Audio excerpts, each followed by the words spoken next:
কমিশনৰ government of ইণ্ডিয়াৰ আৰু government of আছামৰ 24-25-26-26 যিখিনি প্ৰগ্ৰেছ ৰিপৰ্ট কাম কৰা সেইটো আমি ৰিভিউ কৰিছোঁ আৰু তামোলপুৰ হিচাপে বেয়া হোৱা নাই। মই যিখিনি চালোঁ PWD ৰডছ আৰু বিল্ডিং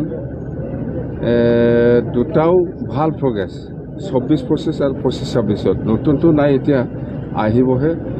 আৰু PNRD ডিপাৰ্টমেণ্টৰ যিখিনি দেখিছোঁ বা আমাক দেখুৱাইছে বেয়া নহয়, তামোলপুৰ হিচাপে প্ৰগ্ৰেছটো চব ভাল। আৰু ফাইনেন্স কমিশ্যনৰ ঠাইত হওক আন ঠাইত হওক যিখিনি কাম চলি আছে ভালেই, তামোলপুৰ হিচাপে বেয়া নহয়, খুব ভাল প্ৰগ্ৰেছ। আৰু আমি আকৌ কৈছে আপোনালোকে আজি যিখিনি ৰিপৰ্ট দিলে আমাক সেইটো আকৌ আমি ছেপ্টেম্বৰ চেষ্টা কৰিম মই আকৌ ৰিভিউ কৰিবৰ কাৰণে। যিখিনি আদৰা আৰু কিছু প্ৰগ্ৰেছ বাকী আছে সেইটো ছেপ্টেম্বৰ বা অক্টোবৰৰ ভিতৰত শেষ কৰিব পাৰিবতো, তো অক্টোবৰ ধৰি লওক বা ছেপ্টেম্বৰ লাষ্ট আকৌ ৰিভিউ কৰিম।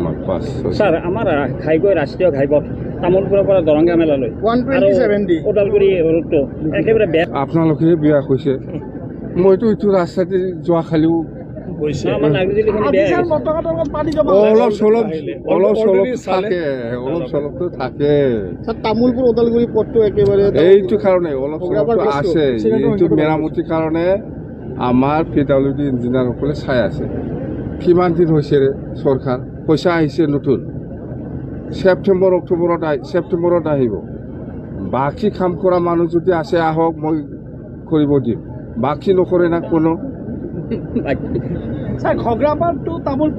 এইটো যদি কোনোবা বাকী কৰা কণ্ট্ৰেক্টাৰ আছে আহক, মই কৰিব দিম।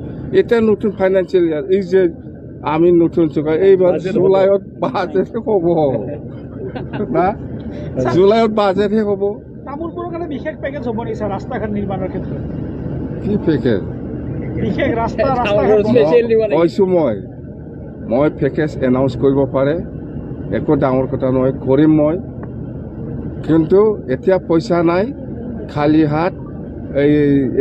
এইবাৰ জুলাইত বাজেট হ'ব, ইয়াৰ পিছত দেখা যাব।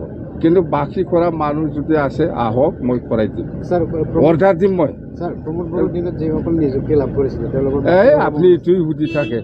প্ৰমোদ বড়োৱে যিটো চাকৰি দিছে, নিয়মীয়াভাৱে চাকৰি দিলেতো তেতিয়াই চিধা হ'লে হয়, কিন্তু ভেজালত থাকিছে। সেইকাৰণে আমি এতিয়া চিজল কৰিছে, যিসকল জেনুৱেন সেইটো 100%। বিদেশীত উচ্ছেদ হ'ব নেকি? এইটো উচ্ছেদ কিহৰ উচ্ছেদ দেখিছে আপুনি? উচ্ছেদৰ কথা এটা চলি আছে যে এইটো উচ্ছেদ কয়। আমি ইয়াৰ পৰা ইয়াত চিফ্ট কৰিব বিচাৰিছোঁ, এইটোহে পাগলা মানছি।